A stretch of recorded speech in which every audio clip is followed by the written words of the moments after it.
qui est vrai et ce qui est dingue, c'est qu'en fait, on voit une réelle évolution. En fait, des joueurs qui viennent en S1 en semaine 1 et en semaine 8, c'est pas du tout le même joueur. Tu vois la montée en puissance. Ah ouais, tu vois la montée, mais clairement, tu vois la montée en puissance, vraiment. Quoi le plus gros joueur avec qui tu as pu t'entraîner? En U16, c'est Kingsley Coman. En U16. Ok, Ouais, c'est quel joueur 96. déjà. Ouais, gros joueur. Donc Pavard, Ouais. Coman. Ouais. Après, Maxwell Cornet, quand il était à Metz, Magnifique. on jouait beaucoup contre lui, c'était waouh. Je suis pas contre les agents, Mhm. parce que moi j'en ai eu un. Alors il était pas licencié FFF. En y réfléchissant, c'était un conseiller aussi. Mais c'était pas, je l'appelais pour n'importe quel problème. Tu vois. Ouais. C'était moins comme ça. Mais par contre, il m'a sorti de l'eau, tu vois. En Allemagne, ça se passait mal. Et en fait, j'avais sollicité tous mes contacts. Que des mecs, tu sais, qui te disent, hey, le jour où t'as un problème, tu m'appelles. Tu sais, je les ai tous appelés. Hein. Il y a jamais eu quelqu'un qui m'a sorti de l'eau. Et je me rappelle que ma grande sœur, elle a un voisin qui lui était en N2 à Bissheim. Et donc j'appelle ma grande sœur et je lui dis, va toquer à la porte. Et c'est quelqu'un qui me doit rien. Ma grande sœur, elle y va, elle toque. 10 minutes après, j'ai un appel d'un agent.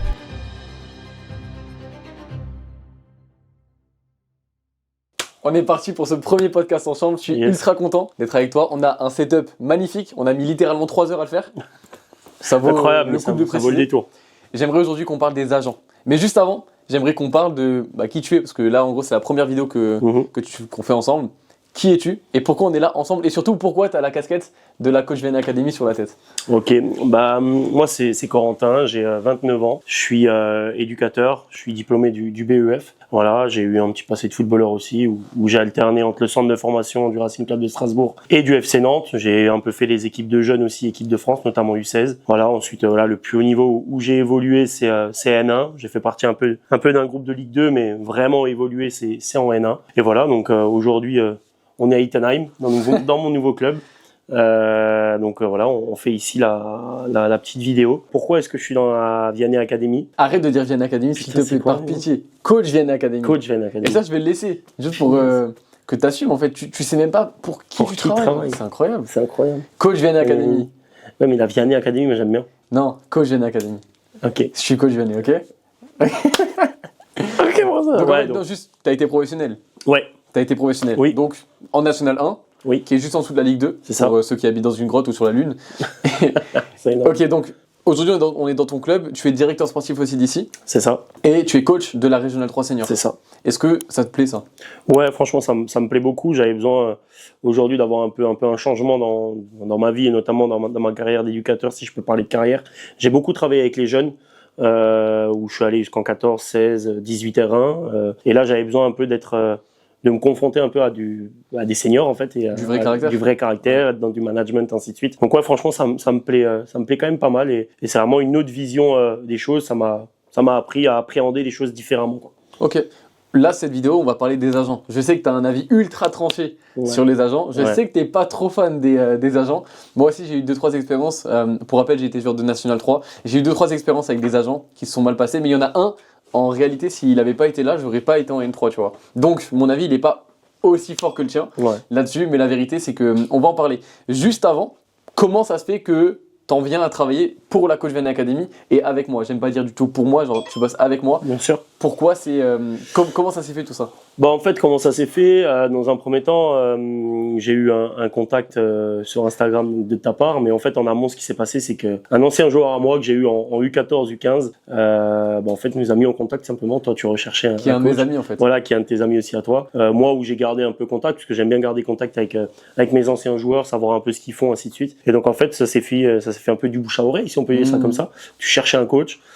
Justin, je sais pas si on peut le citer, mais Justin. Si tu passes par là, on se fait un petit Justin, on voit que t'es là.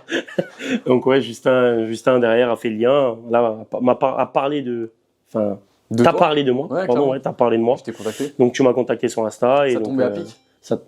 Mais exactement, parce que la vérité, c'est que c'est pas que je voulais plus travailler dans le monde du foot, c'est pas ça, mais je me suis dit voilà, j'ai 29 ans, ma chance elle est un peu passée, travailler dans un centre de formation, ainsi de suite. Même si là aujourd'hui je suis formateur au Racing Club de Strasbourg pour les BMF, les BPGEPS, ainsi de suite. Mais je me suis dit vas-y, ok, il va falloir que tu trouves un boulot à côté. Et en fait, c'est vraiment tombé à pic parce que ça m'a permis de continuer de travailler dans ce que j'aime, le foot, et surtout de travailler avec les jeunes. Et maintenant aujourd'hui, tout se passe bien, quoi. Et en fait, tu mixes donc la distance parce que nous, notre valeur clé et ce qu'on prône, c'est qu'en fait, on n'a pas besoin de présentiel sur le terrain pour pouvoir s'améliorer. D'ailleurs, on a tourné les nouvelles séances, même au drone, etc., sur le terrain. Et tu valides, on n'a pas besoin de quelqu'un en présentiel, un coach? Non, on n'a pas besoin de quelqu'un en présentiel. Vraiment, aujourd'hui, il y a tout dans la Coach Vianney Academy pour pouvoir compléter ce qu'on fait en club et essayer voilà, d'aller au plus haut niveau possible. Donc non, aujourd'hui, il y a tout qui est mis à disposition. Moi d'autant plus, t'es le créateur, donc forcément, t'en parles positivement. Ouais. Moi, aujourd'hui, je viens de l'extérieur. Vraiment, c'est pas pour dire c'est trop, mais vraiment, il y a vraiment de la qualité. Moi, je vois vraiment ce qui se passe derrière les caméras. Je vois vraiment. Donc non, il y a vraiment quelque chose de positif et une vraie plus-value pour le joueur. Et les analyses donc de chaque joueur, parce qu'il faut le dire, hein, les joueurs qui sont chez nous sont accompagnés à 360 degrés. Ça, dans tous les cas, on l'a déjà dit, les personnes qui suivent ça et qui regardent les podcasts, normalement, ils le savent déjà. On ne fait pas que de l'entraînement physique, comme dans un club, mais on prend vraiment en charge à 360 degrés. Et c'est toi qui fais les analyses vidéo. C'est-à-dire que 2 fois par semaine, tu vas te brancher et tu regardes chaque profil, les détails clés, et tu vas leur dire voilà, là c'est bien, mais là tu peux t'améliorer. Et donc de séance en séance, il s'améliore.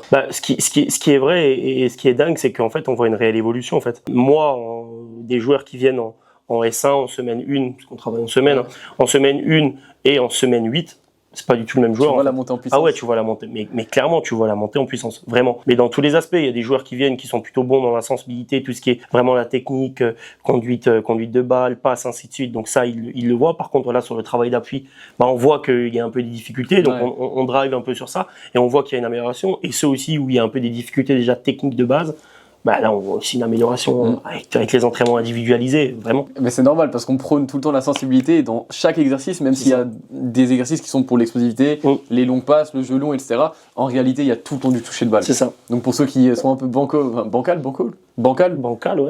au départ, tu vois forcément la montée en puissance. Ah oui, bien sûr. Bon, c'est cool. C'était important qu'on fasse cette mise en bouche, qu'on comprenne un peu pourquoi maintenant on est deux sur ces animations, sur ces vidéos longues qui ont aussi pour but de venir donner de la valeur un peu plus qu'en réel, tu vois, en 1 minute, 2 minutes. Là, on est en format long et puis on est un peu en freestyle, tu vois, et ça, c'est cool. Hein. C'est cool aussi. Voir aussi notre personnalité, en fait, tu vois, nous voir nous aussi un peu. Ouais, mais attends, ça peut partir en sucette un peu, parce que en un regard, ça peut exploser, on peut rigoler. Vraiment, clairement. Ok. Les agents, viens, on rentre dans le vif du sujet. Qu'est-ce que tu en penses? Et si tu devais me décrire vraiment ton avis sur les agents en 10 secondes, qu'est-ce que tu dirais? En 10 secondes, qu'est-ce que je dirais? Après, j'ai un avis très tranché. Après, tu peux y aller. Je suis une personne très entière. Pour moi, aujourd'hui, un agent, c'est pas que ça sert à rien, mais c'est comme tout. Il y a des bons et il y a des pas bons. Moi, aujourd'hui, j'ai jamais eu besoin d'agent pour percer. J'ai eu des conseillers, ça c'est vrai, mais qui n'étaient pas agents, qui connaissaient du monde dans le monde du football et qui m'ont permis de faire des choses, mais c'était pas mon agent. Moi derrière, c'est moi sur le terrain qui faisait les choses. Mais c'est vrai qu'aujourd'hui, pour moi, un agent, c'est pas quelque chose d'obligatoire pour moi. Qu'est-ce que tu penses des parents qui viennent pour un enfant de 12-13 ans qui dit il faut un agent? Ah ouais, non. Qu'est-ce que tu en penses? Parce qu'on a beaucoup. J'en ai déjà eu aujourd'hui, Je fais des détections, des choses comme ça. Des enfants qui viennent déjà à cet âge-là avec des agents. Mais en fait, les juges jouent au foot en fait. Il n'y a pas aujourd'hui à se dire à 12-13 ans, j'aspire à aller au niveau. Ok, oui, je peux l'avoir dans un coin de ma tête, mais laissez-le juste en fait kiffer et prendre plaisir en fait. Et travailler sereinement en fait. Ne pas commencer à déjà mettre des choses dans la tête. Ouais, il va falloir que tu fasses ça pour gagner de l'argent, pour mettre la famille à l'abri. On va loin dans ce que je dis. Mais il y en a, surtout dans les familles un peu défavorisées. Ça joue beaucoup là-dessus. Parce qu'en plus, le foot est en train de se démocratiser, mais encore plus, démocratiser, ça l'est déjà. Mais on est en train de voir des sommes astronomiques pour des contrats, même des jeunes de 15-16 ans qui commencent déjà en Ligue 1. Et donc les familles peuvent compter dessus. Et donc forcément, on cherche de plus en plus tôt. Puisque les débuts avant, dans le temps, c'était quoi, 23, 24 ans, t'arrives en Ligue 1? Ouais, une vingtaine d'années, ouais. Aujourd'hui, arriver à 17 ans, c'est normal. Là, tu vois, 16 ans à Metz, je crois, sur le premier match. 15 ans. Metz Strasbourg, c'est un truc de fou. 15 ans, à Liverpool, 16 ans, le jeune qui marque à la dernière minute, là, c'est ouf, c'est dingue. Alors c'est bien qu'on fasse confiance aux jeunes, c'est très bien, c'est une bonne chose. Mais à 12-13 ans, laissez-les prendre plaisir, laissez-les jouer avec ses potes. Derrière, ils vont déjà être amenés, s'ils sont bons à rentrer dans les centres de formation. Vous inquiétez pas que vos enfants, ils sont repérés, ils sont vus. Donc, En fait, à 12-13 ans, parce que c'est un peu le cœur de cible qu'on a au niveau des jeunes, dans l'académie, c'est quoi? C'est 12-14 en vrai, vraiment le cœur de cible. 11-14 à peu près. 11-14, 11-14 c'est vraiment le cœur de cible. Après on va aussi au-dessus et en dessous, mais 11-14 c'est vraiment le cœur de cible. On a même quelques adultes, tu Bien vois, sûr. Souvent j'ai des messages privés, est-ce que c'est interdit aux adultes? Non, c'est juste que la majorité de la communication se fait quand même pour les jeunes, parce que c'est là où on a le plus d'impact. Parce que c'est en pleine croissance, donc nous on vient se plugger à ça, et on va vraiment les faire réussir. Pour ces joueurs-là, en fait, le fait de vouloir un agent, est-ce que c'est pas quelque part malsain? Parce que ça veut dire qu'on se repose sur quelque chose qui a lieu dans le monde adulte, parce que là on le rentre dans le monde des enfants. Est-ce que c'est pas malsain? Surtout pour les agents qui viennent chercher au niveau des joueurs de 12-13 ans, tu vois. C'est clairement malsain. Après, on a souvent cette envie de copier et de revoir ce qui se passe au-dessus et de faire pareil en dessous.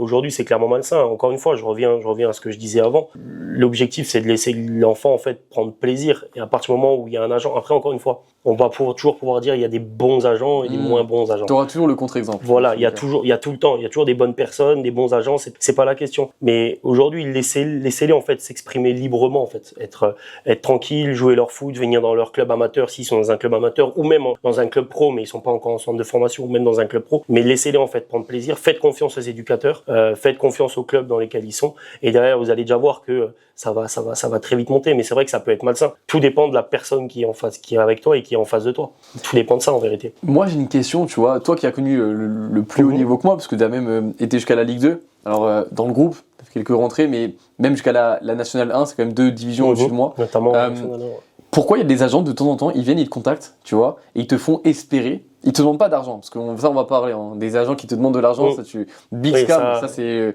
à ne surtout pas faire. Un agent, bien on le dit tout de suite, un agent ne peut pas, enfin en tout cas il ne demande pas d'argent, c'est pas le joueur qui le rémunère. C'est le contrat qui fait signer, c'est le club, c'est des arrangements, mais c'est jamais le joueur qui paye, d'accord. D'accord. Donc tous ceux qui demandent de l'argent aux joueurs, déjà, croix rouge, ça c'est clair.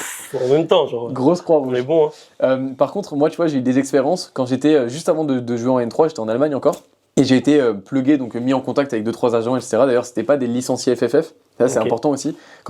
Quelqu'un peut se dire agent uniquement quand il a la licence. C'est comme un agent immobilier, il doit avoir les cartes professionnelles pour pouvoir dire qu'il est agent immobilier. Sinon, c'est hors la loi. Déjà, il faut le dire. Donc, moi, à cette époque-là, je ne le savais pas. Et donc, j'ai des personnes, je suis un agent, et qui m'avaient dit qu'ils étaient proches de certains clubs comme Bordeaux, Saint-Etienne, etc. Et il m'avait envoyé des images, donc des photos, de lui dans le bureau d'un des présidents, pas des présidents, mais du directeur sportif de Bordeaux, avec mon dossier, ma tête, etc.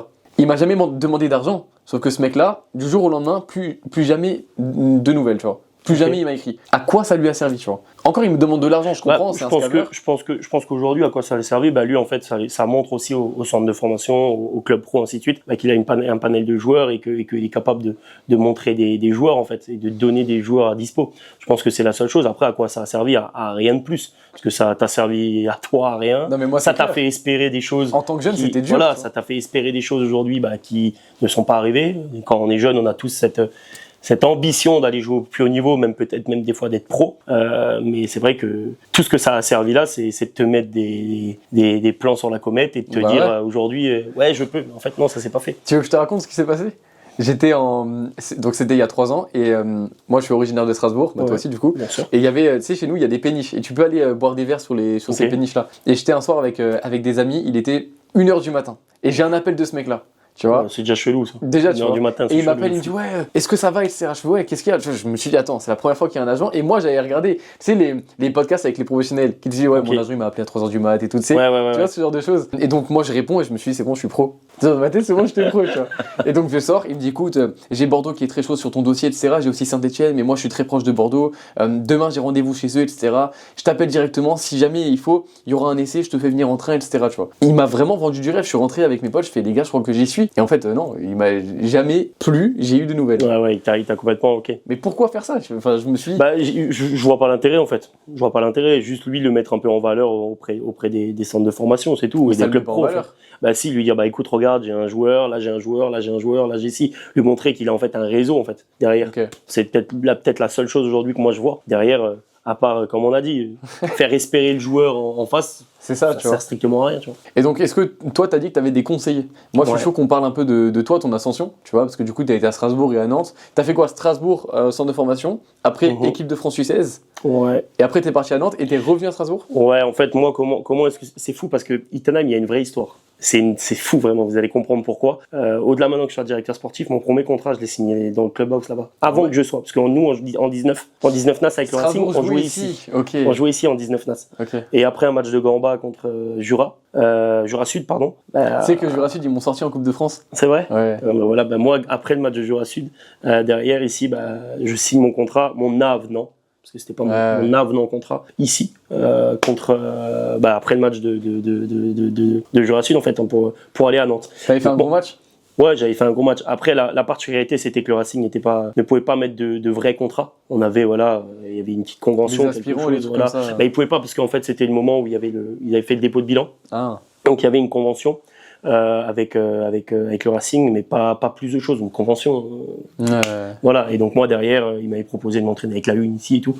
Mais là-bas j'avais un contrat de 3 ans qui m'attendait, notamment de stagiaire pro. Donc j'ai préféré filer là-bas.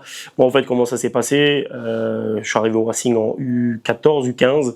J'ai fait l'équipe d'Alsace. On a fini vice-champion de France en U15 à Clairefontaine. Là, c'était encore l'ancien mode. Et en fait, de là, je suis pris en U16 équipe de France. Je joue en 17 NAS ici. Et après, tu vois très vite en fait. Nous, on perd la 19 NAS ici au Racing. On est en 19 DH. On joue la montée en 19 NAS. On monte en 19 NAS. Et en fait, quand on monte en 19 NAS, moi, j'ai Nantes qui m'appelle. Donc, je jouais moi avec les 95, avec les 96, mais avec les 95. T'as Nantes qui t'appelle toi ou ton conseiller? Non, mon conseiller. Ok. Mon conseiller. Ouais, mon conseiller. Ouais. En fait, comment ça s'est fait?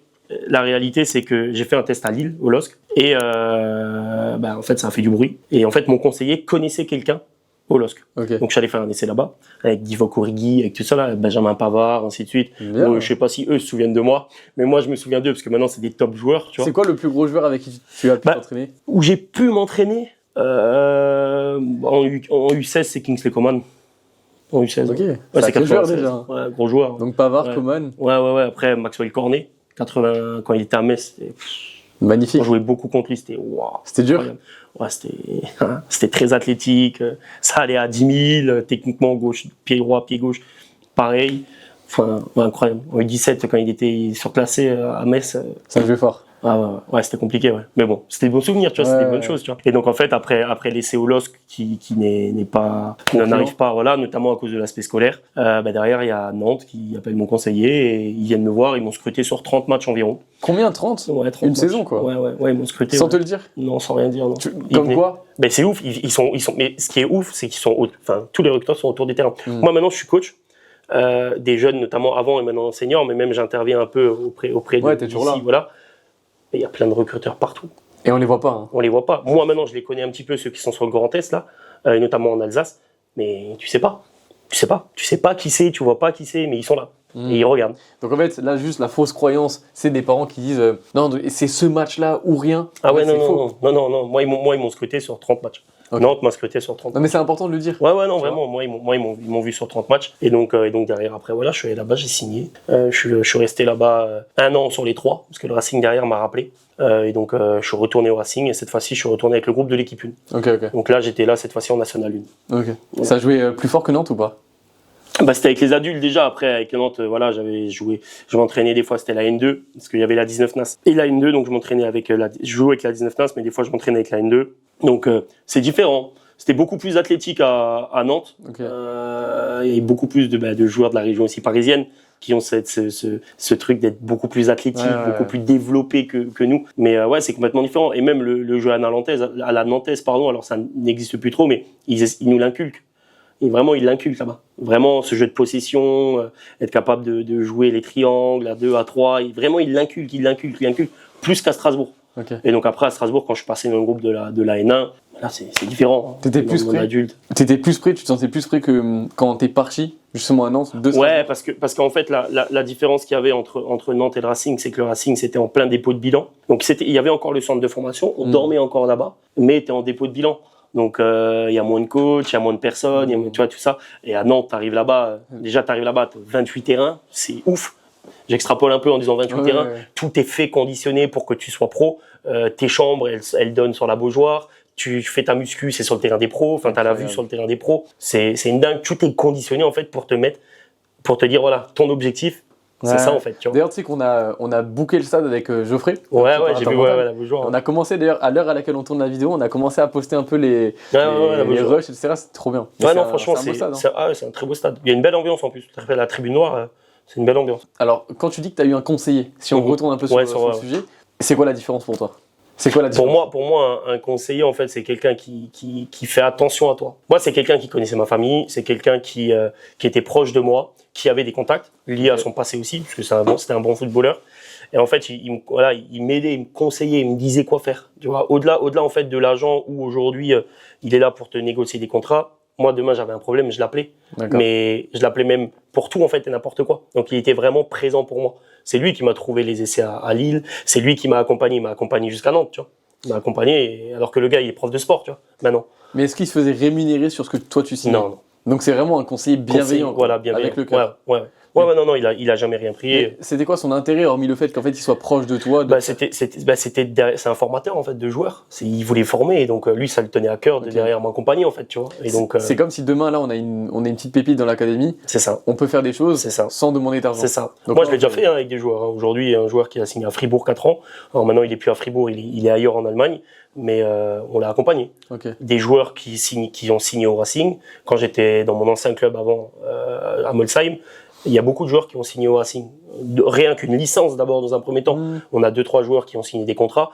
On les accompagnait en fait. On les laissait pas dans la nature, débrouille-toi. Non, surtout que c'est stressant pour un joueur. Ah ben bien sûr, tu passes d'un club amateur à un club professionnel, tu passes de 2 ou 3 séances semaine à 5, 6, 7 séances semaine. C'est totalement différent. Donc non, on les lâche pas aujourd'hui. Enfin, en tout cas, moi, je le prends comme ça. Je suis formateur et je pense que tous les éducateurs qui sont formés et qui ont cette chose en lui, on veut accompagner les jeunes. Pas pour dire, ouais, on l'a eu. Non, pour qu'en fait, derrière, le jeune soit le mieux possible. Moi, aujourd'hui, derrière, qu'on dise, il a signé là, il a signé. C'est top, c'est super. Mais c'est pas grâce à moi. C'est grâce à son travail à lui. Tu vois ce alors que je veux que l'agent va être le premier à ah oui, alors que l'agent derrière, c'est le mien. Ah oui, donc c'est différent. Ok, est-ce qu'entre les agents, du coup, il y a des guerres, et des guerres qui sont clairement malsaines? Ils se volent les joueurs en soi. Est-ce que tu as déjà vu ça? J'ai pas forcément vu ça. Après, j'en ai déjà entendu parler, hein. Ouais, j'ai changé d'agent pour ça, j'ai changé d'agent pour ci, j'en ai déjà entendu parler, mais à proprement dit, moi, je peux pas te le dire parce que je l'ai pas vraiment vécu, vu que j'avais pas d'agent. Mais c'est vrai qu'il y avait des joueurs avec qui je jouais, qui ont eu des agents, qui sont maintenant pros, mais qui m'ont dit, ouais, là, j'ai changé d'agent parce que lui, il arrivait pas à me faire ça, lui. De toute façon, il y a toujours de l'intérêt derrière. Est-ce que c'est ça la finalité? Genre changer d'agent. Tu sais, moi je sais qu'il y a beaucoup de joueurs. Alors attends, il y avait une anecdote comme ça. C'était à City. J'ai plus le nom du joueur, mais là c'est sorti là il y a 2 semaines. Un ancien coach de City qui disait à chaque match où il jouait trop, son agent venait et me renégocier le contrat. Et à chaque match où il jouait pas, l'agent venir, il veut partir. Ouais, je vois. Tous les matchs. Je l'ai entendu cette histoire. Est-ce qu'il y a beaucoup de rebondissements comme ça, ou est-ce qu'il y a beaucoup de changements d'agent, ou est-ce qu'en réalité les pros que tu as connus, par exemple Cornet, Pavard, etc., est-ce que tu sais s'ils ont eu aujourd'hui, je sais pas, j'étais pas assez proche d'eux pour en parler. Moi, j'ai joué avec le joueur en tant que tel, mais les personnes que j'ai côtoyées et qui ont eu des agents, il y en a qui ont changé assez régulièrement. De toute façon, c'est que de l'intérêt. Hein. C'est est-ce qu'il m'apporte quelque chose, est-ce que toi t'apportes quelque chose ou pas. S'il y a pas ce truc-là, s'il y a pas ces intérêts en commun, terminé. Alors qu'un conseiller, du coup, il est là. Ah ouais. Moi, même encore maintenant, tu vois. Maintenant, je vais plus loin. Maintenant, moi aujourd'hui, j'ai le BE en tant qu'éducateur. J'aimerais peut-être aller au DES dans quelques temps pour coacher. Même là encore, il me conseille, tu vois. Lui, il a le BEF aussi. Il a de l'expérience. En fait, il est encore là, en fait, tu vois. C'est entre guillemets un peu mon mentor. Ça s'est transformé comme ça. Après, on a tous des mentors dans nos vies. On a tous quelque chose, mais de base, c'était mon conseiller. Et même là, maintenant, en tant qu'éducateur, tu vois, j'ai un problème sur le terrain, j'arrive pas à le résoudre. Derrière, moi, je lui passe un petit coup de fil, tu vois. J'écoute, et voilà, qu'est-ce que t'en penses sur cette situation-là, sur ce principe de jeu, je veux faire ça. J'arrive pas à leur faire comprendre. Je suis passé par la vidéo, enfin voilà, plein de choses. Donc derrière, je suis toujours en lien. Et moi, je pense que c'est plus être bienveillant, en fait, tu vois. Ok. Et ton essai au LOSC, t'avais quel âge? Mon essai au LOSC, j'avais 16 ans. Donc 16 ans. Donc là, t'as 29 ans, donc en fait, il est là depuis 15 ans, quoi. Ouais, il y a plus longtemps. Ouais, donc c'est vraiment conseiller, c'est comme ça. Ouais. Ah oui, c'est comme ça, ouais. C'est cool. Ouais. Est-ce que tu as pu, toi aussi, lui apporter quelque chose à un moment donné? Je pense, ouais. Je pense que j'ai pu lui apporter. Mais il a jamais eu de joueur comme ça, parce que quand j'en parle encore avec lui, déjà il me dit t'es un gros gâchis. Enfin voilà, plusieurs personnes ici en Alsace, mais au-delà de ça, je pense que j'ai pu lui apporter des choses aussi quand même, tu vois. Il n'avait pas l'habitude peut-être d'être dans les centres de formation, il a eu la chance d'aller voir le domaine de Luchin à Lille, il a eu la chance d'aller à Nantes, venir me voir. Je me demande je sais plus si on est allé à la Beaujoire ensemble, mais de visiter le centre de formation du FC Nantes. Voilà, derrière, après des nouveautés aussi, tu vois, échanger avec lui. Tu lui as apporté des choses? Aussi, ouais, clairement, ouais. Je pense, ouais. Lui, il m'a beaucoup plus apporté, clairement.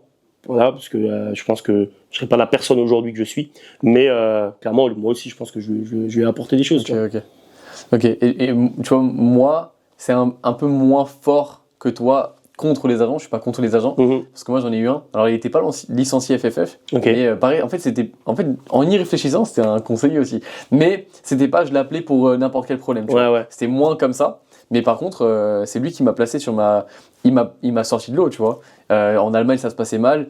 Et en fait, j'avais sollicité tous mes contacts. C'est-à-dire que tous mes contacts proches, c'est mon père avait 2-3 connaissances, moi aussi, j'ai tout sollicité, que des mecs qui te disent hey, le jour où tu as un problème, tu m'appelles. Je les ai tous appelés. Hein. Il n'y a jamais eu quelqu'un qui m'a sorti de l'eau. Et lui, il était là début juillet, donc la reprise est déjà faite, tu vois. Et je sais plus quoi faire. Et je me rappelle que ma grande sœur, qui a 32 ans, donc 10 ans plus que moi, elle a un voisin qui lui était en N2 à Bissheim. Donc c'est pas très loin de toi. Ouais, en plus, on a un joueur, tu sais qui c'est qui jouait à Bissheim. Bien sûr. Et donc je me dis, elle dit, bah, j'ai plus rien à faire en fait, tu vois. Et donc j'appelle ma grande sœur et je lui dis, va toquer à la porte. Toque à la porte et dis-lui, écoute. Au culot. Ouais, au culot, j'ai plus rien à faire, tu vois. Ouais. Et je lui dis, donne-lui juste mon numéro et dis-lui qu'il m'appelle 5 minutes, tu vois. C'est quelqu'un qui me doit rien, je le connais même pas, tu vois. Ma grande sœur, elle y va, elle toque. 2 minutes après, j'ai un appel. Ouais, salut, c'est David, tu vois. David, si tu passes par là, d'ailleurs, je peux pas dire le nom là. Mais si tu passes par là, bah merci beaucoup, tu m'as beaucoup aidé. Et en fait, le mec m'appelle, il me fait écoute, il y a pas de souci, moi je vais te donner mon meilleur contact, c'est lui qui m'a tout géré, les contrats, les machins quand j'étais pro. Je fais ok. Et quand je raccroche, je me dis bon, c'est encore un qui parle pour rien, tu vois. 10 minutes après, j'ai un appel d'un agent. Ok. Tu vois. Et ça, cette personne-là, je vais pas dire son vrai nom, tu vois, je sais pas s'il veut passer là-dessus. Mais en tout cas, tu te reconnaîtras, merci beaucoup. Et il m'appelle, et en fait, il me dit ouais, c'est quoi la situation? Bah, je lui dis écoute, j'en ai pas, tu vois, j'ai plus de club, je veux partir de l'Allemagne, voilà, j'ai cet âge-là, j'ai un CV, et avec le coach, ça s'est mal passé, machin. Il me fait écoute, déjà, la première des choses, c'est que tu vas jamais dire, à partir de maintenant, quand tu as un appel, tu ne dis plus jamais que le coach était négatif ou quelque chose. Tu dis que du bien sur les gens, tout le temps. Première leçon qu'il me donne, comme ça, en claquant des doigts 3 minutes. Hein. Il me dit parce que là, regarde, moi je vais être bienveillant avec toi, je vais t'aider. Tu vois. Mais il m'a dit là, tu as, en fait, t'as dégueulé sur la tête de quelqu'un. Imagine, je le connaissais. C'était terminé, tu vois. Et donc il m'a appris ça, je me dis ah ouais, mais il a tellement raison. On en appelle en 1 minute. Tu vois, comme ça, tout déblocage mental, tu vois. Et il m'a dit là, t'es où? Je suis à Strasbourg. Il me dit est-ce que tu veux habiter à Dijon? Je fais écoute, moi je suis prêt à tout. Il me fait bah écoute, moi j'ai un club là-bas, c'est en N3, hein, je connais. En plus, il me donne un joueur qui était au Racing d'ailleurs, qui était même capitaine de l'équipe de France. On va pas dire son prénom non plus. Et en fait, il était là-bas 1 an avant, tu vois. Et ça se fait comme ça, en 5 jours, je déménage à Dijon et puis il me fait ma première année en N3. Et là-bas, après, à la mi-saison, je signe un contrat, mais c'était pour avoir une sorte de CDI déguisé là-bas. Tu vois, ce genre de truc là où t'es payé 600, 700 euros, tu vois. Et la deuxième année, donc, c'est lui qui me rappelle, et cette fois-ci c'est vrai, à 23h30 ou minuit, tu vois, un soir. Il me fait allô, ouais, qu'est-ce qu'il y a? Il me fait écoute, j'ai Besançon qui est sur le coup pour toi et tout, ils t'ont vu, ils ont aimé quand t'es allé jouer au Léo Lagrange au stade. Et je fais ok, bah il faut voir ce qu'il propose. 10 jours après, je signe à Besançon. Et là, je signe vraiment le contrat, tu vois. Et ça s'est fait comme ça. Et donc, c'était en vrai, c'est un conseiller parce que lui, je pense pas qu'il se soit rémunéré là-dessus. Ouais, bien sûr. Ou peut-être, je ne sais pas, tu vois. Mais en tout cas, il n'y avait pas de contrat. Mais ces personnes-là sont vraiment bienveillantes. Ah oui. Mais ceux qui viennent en mode agent, en fait, ils connaissent pas, ils viennent te démarcher, etc. C'est plus compliqué. Ouais, c'est moyen un peu. Bon, pour finir ce premier échange, c'est quoi la grande leçon, tu vois, si on pouvait synthétiser tout ce qu'on a dit en peut-être 30 secondes, la grande leçon qu'un joueur, quel que soit son âge, de 10, 12, 16, 17 ans, qui pourrait retenir sur les agents et sur aussi peut-être juste ce qu'il doit faire pour se donner le plus de chances possible d'aller vraiment vers le haut niveau. Parce qu'il y en a plein qui s'entraînent 2-3 fois, qui pensent que c'est bon, avec des séances TikTok et machin. Comment tu synthétiserais tout ça? Moi, au-delà de parler de l'argent, ainsi de suite, c'est d'essayer de trouver une personne bienveillante, une personne qui est là pour vous amener en fait au plus haut niveau que vous pouvez avoir. Mais vraiment une personne aujourd'hui qui est là pour vous en fait, qui n'est pas là pour lui, mais qui est là d'abord dans un premier temps pour vous et pour vous accompagner, que ce soit dans les moments compliqués comme dans les moments un peu plus faciles. Et derrière, pour aller au niveau aujourd'hui, c'est bien beau de s'entraîner 2 ou 3 fois en plus, mais il faut qu'il y ait quelque chose de structuré en fait. Il faut vraiment qu'il y ait des séances qui soient structurées, qui soient faites pour vous, qui soient personnalisables, qui s'adaptent aussi en fonction de votre programme à vous. Parce qu'on parle beaucoup de foot, mais on parle d'enfants aussi, donc il y a l'aspect scolaire aussi qui rentre en ligne de compte, qui est hyper important. Mais aujourd'hui, voilà, vraiment être dans ce fait-là, d'avoir des personnes bienveillantes autour de vous, qui vous apportent un plus, qui ne sont pas là pour vous dénigrer ou juste se servir de vous. Non, au contraire, quelqu'un qui va vous pousser et qui va vous amener à aller au plus haut niveau et à vous dépasser et derrière vraiment structurer, avoir des séances qui vous permettent de progresser individuellement. Et si vous progressez individuellement, forcément, vous allez progresser aussi collectivement avec les séances club que vous avez dans vos clubs. Mais par contre, là tu parles du travail physique, il faut juste rappeler que le travail physique, c'est 25% de la réussite d'un joueur. Et que sans les routines à la maison, sans savoir exactement comment structurer son quotidien, comme un professionnel, et là je parle pas du bling bling, je parle vraiment de structurer qu'est-ce que tu vas faire quand tu as du temps libre. Qu'est-ce que tu fais comme étirement, comme mobilité? Comment tu vas faire ta prévention? Tout ça, il faut le structurer aussi. Donc c'est pas que le travail physique, bien sûr, sur le terrain comme on fait, ou avec nos préparateurs physiques, ça va beaucoup plus loin comme si tu étais en centre de formation. Parce qu'en centre, ils ont bain chaud, bain froid, kiné, etc. À la maison, les joueurs amateurs, ils n'ont pas ça. Non. Ceux de D2, D1, etc. Donc pour se donner les chances, il faut être structuré de la même manière. C'est d'ailleurs ce qu'on fait avec C'est ça. l'académie. Bah, c'est ce que j'allais dire. Il faut venir dans la Coach Vienne Academy. Ouais, c'est tout. Mais c'est vraiment tout ce qu'on fait. On bénéficie un peu d'un statut. C'est-à-dire qu'en fait, aujourd'hui, l'académie, ça marche bien. On a des nouveaux entrants toutes les semaines. Ça se développe vraiment très bien. On peut faire des projets, on peut se voir, on peut faire des trucs. Donc aujourd'hui, nous, on n'est pas dans le besoin de joueurs. Et c'est parce qu'on n'est pas dans le besoin de chercher des joueurs que justement, on donne les vrais bons conseils. Et donc aujourd'hui, en fait, c'est pas tant le message que j'ai envie de donner, c'est pas venez dans l'académie, c'est plutôt structurer votre quotidien. S'ils peuvent le faire seuls, allez-y. Vous risquez juste de perdre du temps, faire des erreurs. Mais si vous voulez vraiment mettre un coup de boost avec un turbo, là, on va plutôt conseiller aux parents, faites-vous accompagner. Ça peut être par nous, et on sera très heureux de les accompagner, mais ça peut être par quelqu'un d'autre aussi. Donc ouais, c'est ça. Et après, il y a le mental aussi. Mais on va faire une autre vidéo pour ça, pour le mental. Okay, bon Cox, merci beaucoup en tout cas d'avoir été là. Merci à toi. Sur la description, ils vont retrouver le lien pour l'académie, ils vont retrouver le lien de nos réseaux sociaux, parce que tu vas en faire un aussi pour la CVA. Et puis simplement, abonnez-vous et puis peut-être dites-nous en commentaire si vous souhaitez d'autres sujets qu'on peut traiter avec Cox. Ok ? Nickel. Ciao. À plus.